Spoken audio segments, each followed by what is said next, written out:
Hi అండి. ఈరోజు బొబ్బట్లను ఎలా చేయాలో చూద్దాం.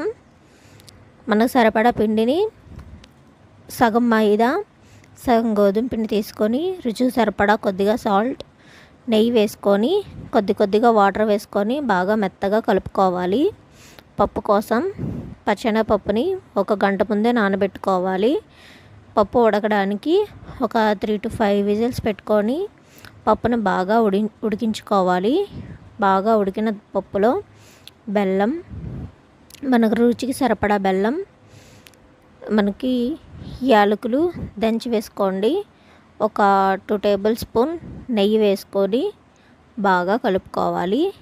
బెల్లం వేసిన తర్వాత పప్పు అనేది లూజ్ అవుతుందండి. అది కొంచెం గట్టి పడేంత వరకు స్టవ్ మీదే వేసుకొని గట్టి పడనివ్వాలి. మనకి ఈ స్టేజీ వచ్చేంత వరకు స్టవ్ మీదే ఉంచి బాగా కలుపుకోవాలి. ముద్దలా కడుతుంది, చల్లారితే దగ్గర పడుతుందండి.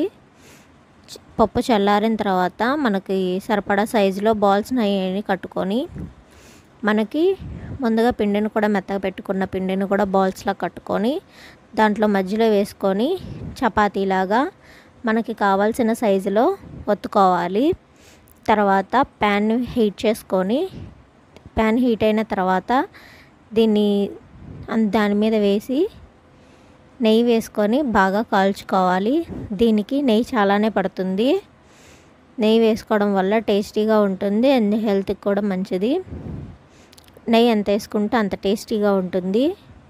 ఇవి చేసినంతసేపు పట్టవండి, చాలా ఈజీగా అవుతుంది, చాలా టేస్టీగా ఉంటుంది.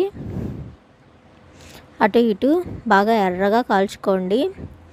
అంతే, సింపుల్గా, ఈజీగా, టేస్టీగా, హెల్తీగా రెసిపీ అనేది రెడీ అయిపోతుంది. దీనికి ఏమన్నా డౌట్స్ ఏమైనా ఉంటే కామెంట్ సెక్షన్లో అడగండి, నేను మెన్షన్ చేస్తాను. మా ఈ వీడియో నచ్చినట్లయితే లైక్ చేయండి, కామెంట్ చేయండి, subscribe my channel. Thank you for watching.